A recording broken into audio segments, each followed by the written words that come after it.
There is a lot of talk about stress management and anxiety management. Today, we are going to address stress versus anxiety and how you can tell the difference. My name is Kimberly Quinlan. I'm an anxiety specialist, and I help people overcome their anxiety while being the most kindest version of themselves. So let's get going. Let's talk about stress versus anxiety.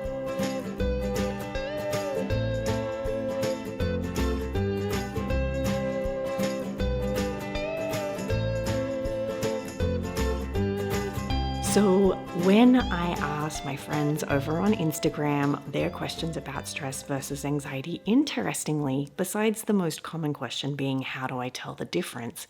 The most commonly asked question was, will stress kill me? Will anxiety make my life shorter? This surprised me, but it makes total sense. So when I asked my friends over on Instagram whether they had any questions about stress versus anxiety, of course, the most common question was, how do I tell the difference? But interestingly, a lot of people were asking, will stress kill me? How can I live with anxiety? Will it shorten my life? And the third question was talking about, how can I manage my anxiety when my stresses get really bad? Now, they notice that when stress is high in their life, their OCD, their generalized stress, their panic disorder, any anxiety disorder seems to get worse. And how can we manage that? I'm going to cover it all here today. And so let's talk first about what stress is and what anxiety is and how we can tell the difference. Now, according to the National Institute of Mental Health, stress is a physical and mental response to an external cause. This is such as like having a work stressor, having school stress, relational stress, things outside of you happening in your life, creating a sensation of stress. Now, a stressor may be a one-time stressor, or it may be something that happens over the course of time. Now, what we want to understand here is, and I'm going to read this because it's coming directly from the National Institute of Mental Health, it's generally a response to an external cause, right? It goes away once the situation is resolved. And it can be both positive and negative. And this is the part I loved. There is distress, which is, of course, negative stress that creates a lot of angst in your life. And there is eustress, eustress, which is positive stress. It creates a sense of urgency. Let's go. I'm going to do this. Right now, as I record this, the Olympics are on, and I'm assuming some of the Olympians have a lot of distress. Some of them have a lot of eustress, where they feel that there's this thing happening in their life and they are working towards it. And when they have eustress, a lot of hormones get created from the brain, sent through the body, creating a lot of energy and preparation, getting them really beefed up, ready to go, ready, motivated. And that's the definition of eustress. So now we compare and contrast what is anxiety, and we want to look at it comparing to stress. So number one, generally, anxiety is internal. Right? It's usually a reaction to something. It's commonly irrational, it's commonly catastrophic, and it's often disproportionate to the actual circumstance that is happening. It usually has a persistent feeling of dread and fear, and again, a lot of distress, and it doesn't go away. It usually interferes with your daily life. Often people with anxiety, they often get told, like, this doesn't make any sense, everything's going to be fine. And for them, it feels really incongruent, because for them, they feel a lot of distress in their body, a lot of angst in their body, a lot of anxiety, fear. And this is constant, even if there is no immediate threat. So dissimilar to stress, often with anxiety, there isn't an immediate circumstantial threat. Now let's compare stress symptoms with anxiety symptoms. So first, let's look at stress symptoms. So there are the general emotional symptoms, like an increase in distress or sadness, increase in fear, an increase of sense of overwhelm. They may be irritable, feeling grumpy, feeling annoyed, feeling like everything is spinning around them. They might feel restless. They may feel like they're having a difficult time concentrating, feeling like they're unable to solve problems. They can't see clearly. Everything just feels very unorganized. There are also physical stress symptoms. They may include headaches, clenching your teeth, dizziness, shoulder, neck pain, muscle pain. It might be a shortness of breath, feeling exhausted all the time. It might be feeling nauseous, feeling sick more often, getting sick more often. Maybe you may lose sexual desire and arousal, a common one. You might have sleep disturbances. These are common physical stress symptoms. I'm sure a lot of you have experienced these. Everybody has stress in their lives. I want to normalize stress. It is a part of being a human being. We cannot attempt to reduce and eradicate it from our lives. So let's just keep that in mind. Now, there are also cognitive stress symptoms. We kind of touched on these a little bit, but let's talk about them a little more in depth. This is where the stress actually reduces our cognitive mental performance. It might be you might have trouble concentrating, keeping track or remembering things. If you're like, oh my gosh, where is that thing I've forgotten? Or I completely forgot that event happened. Common symptom of cognitive stress.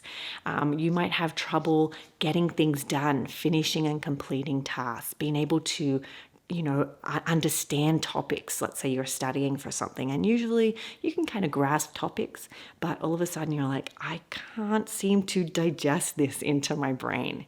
You might have a lack of commitment, a lack of motivation, and you might have a lot of negative thinking, and it might divert to negative thinking instead of maybe you're more of a natural positive thinker, but all of a sudden things start to feel pretty quickly negative. Again, all common cognitive stress symptoms. Now, if we compare and contrast those two anxiety symptoms, so if we were to say, what are the stress versus anxiety symptoms, you probably have already acknowledged, or you're thinking as you listen to this, that sounds a lot like anxiety. And you're right, the symptoms are majority the same. However, the most common anxiety symptoms would be feeling restless, nervous, having racing intrusive thoughts, racing thoughts in general, increased heart rate, rapid breathing, we call it hyperventilation. You might be someone who sweats, you might have trembles, you might feel weak, dizzy, you might do a lot of rumination. You might, again, have a very difficult time concentrating, being able to listen to someone. Your brain is over here thinking about other things. You may have a massive degree of sleep disturbance, and you might also have a massive degree of GI struggles. These are all very common anxiety symptoms. I know it's getting a little confusing here because, again, they do look a lot like stress symptoms. So now let's get to the good part. How would we tell the difference then if they're so similar? Well, let's sort of compare and contrast. So with stress, it usually occurs as a response to something external. Anxiety usually is a response to something internal, right? How you've perceived something to be. Not always. Again, you're naturally going to have anxiety when, if there's a bus coming for you, or if there was an earthquake. We actually had a big one here in California a couple of days ago. Yes, you're going to have a natural degree of anxiety, but usually that's an internal thing, right? Like even if the earthquake has completely gone, you might start to have what if we have another one? What if something bad happens? What happens if we die next time? What if our house falls in on us? You start to sort of create a narrative about the event, and that is often when anxiety really starts to impact your daily life and your daily functioning. Whereas with stress, it happens, and then once the stressor has gone, you return back to baseline. Now, the next piece is it's usually a bodily response in response to the threat. Whereas with anxiety, it's usually a feeling that's, again, indirectly responded to how you've interpreted the event. It's not always true for specifically those who have intrusive thoughts. Again, this is sort of it can get a little confusing, but if you're definitely noticing a lot of like, what if, and it's coming from a place of what if and bad things might happen, again, that's usually an anxiety response. With stress, again, once the event is past, it usually goes away. Whereas with anxiety, it usually continues even when the stressor has gone away from our life or the original event that created the anxiety. Similar to stress, and again, if we were to contrast, stress can be positive. It can increase or decrease motivation depending on the stressor and how you're managing it, whereas anxiety usually only has negative outcomes. It usually takes a lot away from your daily functioning. It can then progress into an actual disorder where, again, it's impacting your functioning and so forth. Now, here is the thing to remember as we compare and contrast. Do not, if you can take one major thing away from today, do not spend any time or very little time trying to figure out which is which. You'll probably only end up in more rumination and more anxiety and more stress trying to figure out whether it's anxiety and stress. I know that sounds ironic, but we're not here to say you have to figure it out. What we are here to say is, what are the skills and how can I be effective once I've identified what is what? So a common question is, can I have stress and anxiety? Yes. Simple put, you can have both. In fact, we know based on those symptoms, stress can create anxiety. Some people can have so much stress in their life they start to have panic attacks. And that's usually a combination of the two. You have stresses, maybe financial, work, your education, whatever it might be, your kids, your relationships. So you have stress in your life, and then you start to have an irrational and really catastrophic thought process about those stressful events, which means now you've got both. Can stress cause anxiety? 100%. Can anxiety cause stress? 100%. Again, having an anxiety disorder is a stressor on your life. It's a stressor on your family. It's a stressor on your calendar. It's a stressor on your daily activities. Having to do daily functioning while bringing anxiety along, that's stressful. So I want you to be as gentle as you can as you address this. Now, if you're feeling overwhelmed and discouraged, stay with me because this is where it gets really, really interesting. I was super shocked at how many people wanted to know, can you die from stress? I was not expecting that question. I was thinking here I was doing a very easy episode about comparing and contrasting the two, but this was overwhelmingly the most common question about stress and anxiety in general. So if you haven't already, I want you to go over to the internet and Google stress TED Talk. So there is an amazing health psychologist named Kelly McGonigal, and she did the most amazing TED Talk about how to make stress your friend. And she started this with the most important update in research we have about stress, because I think the reason that we all ask this question of will I die from stress comes from the fact that we've been told that stress is bad, anxiety is bad, you should get rid of it, it's got to go away, you're gonna shorten your life, bad things are gonna happen, and we've heard that so much. And she came on and shared a research that I think blew the internet's mind. She basically told us about a new research study of 30,000 people. They were all adults over the course of 8 years. And they were all asked, how much stress did you experience in the last year? Now, a lot of them reported that they did because, as you know, all adults have stresses in their life. Then they asked them, do you think stress is harmful for your health? Right? And then they followed them and used public death records, and they found that, and I'm going to read this, that the people who reported a very stressful event in their life had a 43% increased chance of dying. Ugh, that's scary, right? But stay with me. This only occurred in those who believed that stress was harmful to their health. and that the people who had the lowest risk of dying were not those who didn't have stress, but it was those who didn't believe that the stressful was harmful to their health. Really let that sink in. The ones who seemed to be impacted the most by stress weren't the ones who had the most stress. They were the ones who believed that stress impacted their health. What? This is blowing my mind, right? And so what she talks about here and what that research study really showed is how you think about stress really matters, right? The trick is to think of stress as helpful or think of stress as neutral. But what we want to look at here is that when we are stressed, understand the mechanics of our brain. When we're stressed, our brain sends out a message. It sends out all of these stress hormones, whether it's for eustress or distress, and that prepares us to manage this event, right? Now, if any of you have listened to me before, this is exactly what happens with anxiety. When your brain interprets danger, it sends out a message to say, run, get away, try and solve the problem, and it tries to help you solve this problem.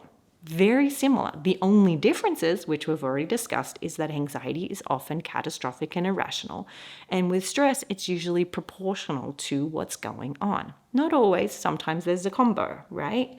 And so the physical symptoms could, if we view it this way, could be exactly what we need to prepare us to manage this stressor in our life. Here is an example. This is me today. I need to record the podcast. I'm starting to feel tightness in my chest. I'm starting to feel like this is such a huge topic and I have to cover it in a short period of time. I'm starting to notice that my body feels more agitated and hyper aroused. Okay, I can say this is bad, this is going to ruin it, this stress is terrible, it's going to kill me, it's going to shorten my life. Or I could say, this is exactly what I need to propel me into doing this really well. That this added energy, I can actually use it to really come across to you right now on what's beneficial. Or I can use this energy to sustain me while I record this podcast for as long as it's going to take. If it might be that you need to get through a long period of time, you can go, okay, I'm going to use this to energize me or to help me recognize that I am in the midst of a stressor, and I'm going to use these physical symptoms to benefit me. How you think about stress really, really matters. So that being said, we've already got the most important stress and anxiety remedy that we need, which is to really adjust how we think about it, right? We know this with anxiety. I've been saying it for years on this podcast, right? When you have anxiety, it's not a problem. The only reason it becomes a problem is how you respond to your anxiety. You having a 10 out of 10 panic attack is technically not a problem. It is not dangerous. It will not hurt you. How you respond to it determines how much suffering and how distressing that panic attack is. For me, when I have a panic attack, and I still have them every now and then, it's not a problem. I'm just like, here it is. It's coming back. I'm going to let it do its thing. I'm going to let it race my heart. I'm going to let it tighten my chest. I'm going to let it make me need to go to the bathroom. None of this is a problem. Whatever I need to do, I'll just get through it. I'll bring the anxiety and the panic with me. That this is not a catastrophe anymore, and this is not going to hurt me. It's really no different to me getting a headache or, whatever physical ailment I might be having. So how you think about it really, really matters. Now, there are other stress and anxiety remedies. We're not just using that strategy because that in and of itself might not be fixing the actually mechanics of why we're getting into trouble. Number one, a way to work on stress and anxiety is to keep a journal, to really start to track. When am I getting stressed? What were the triggers? When does the anxiety show up? What am I thinking when I have it? And really get to know what's getting in the way. Another really important thing is to ask for help, whether that be physical, going to therapy, getting a professional help with whatever's going on. Maybe you need support. That may be really, really important. There is a really great treatment for stress. It's called mindfulness-based stress reduction. It's a kind of like a program that you can go through with steps and activities of mindfulness and meditation and cognitions and looking at some of these concepts we've talked about. Again, if you're having anxiety, we know cognitive behavioral therapy, exposure and response prevention are going to be your two go-to practices. So therefore, there for you as well. Now, we actually also have research to see that actual physical contact with people, asking loved ones for help, increases the release of oxytocin, which naturally soothes your body when you're stressed. So ask for help. Ask people to support you. Reach out for a support group or friends or someone you know who might be going.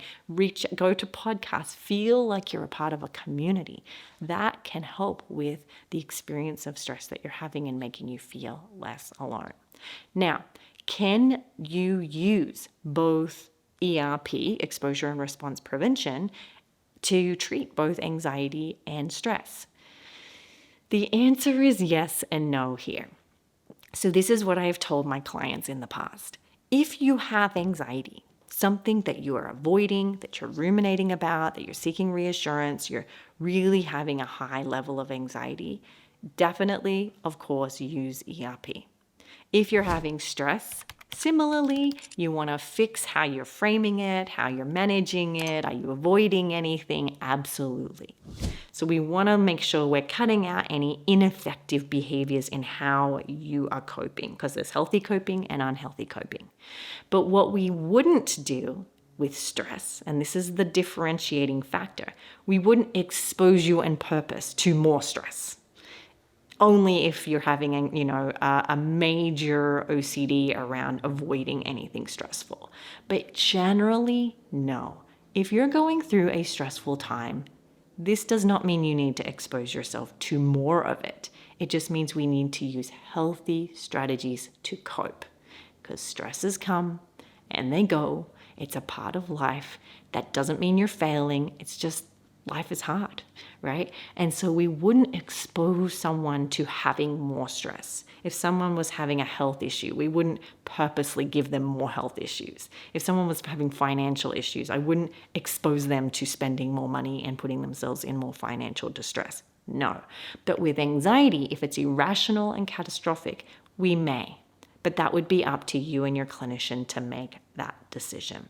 So there's sort of like the nuance of the work that we're doing. We don't want to make things super hard for you in life. We want to be as effective as we can.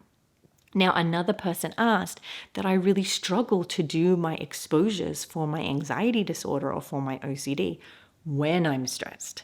In that case, we have a combo. And we want to manage both. So we may use a lot of mindfulness-based stress reduction. We may use a lot of cognitive therapy. We may increase exercise.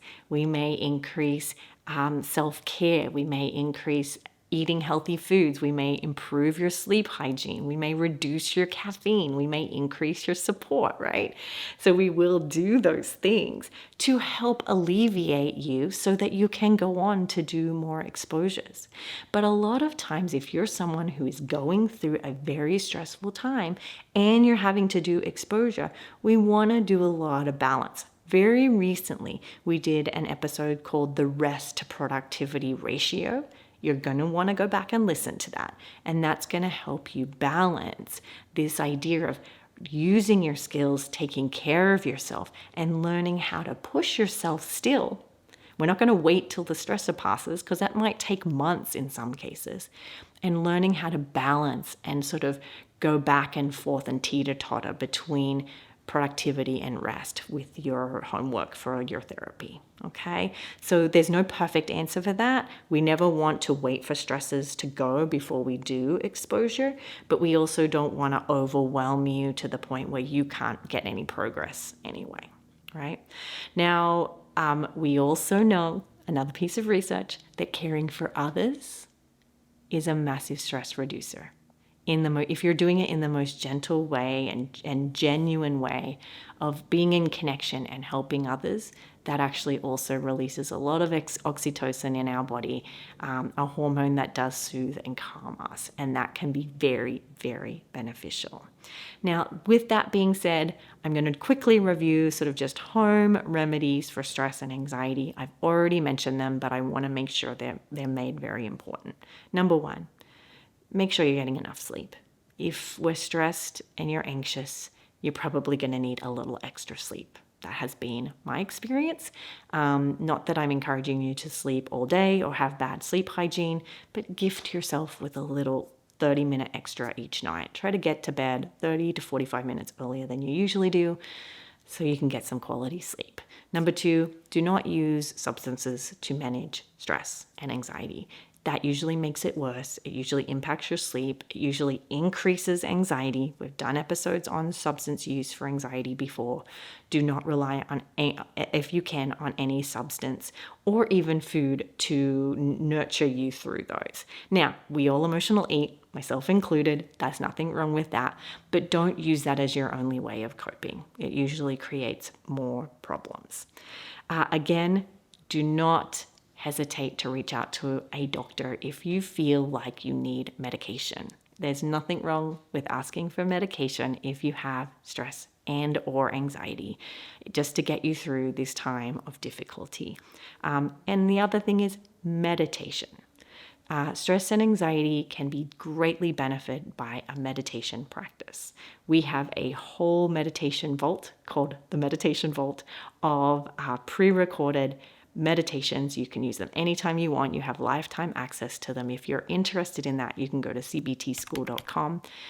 They are there to help you. There's meditations for depression, stress, sleep, motivation, OCD, health anxiety, social anxiety, general anxiety, panic attacks, all of the things, even meditations for times where you don't want to meditate.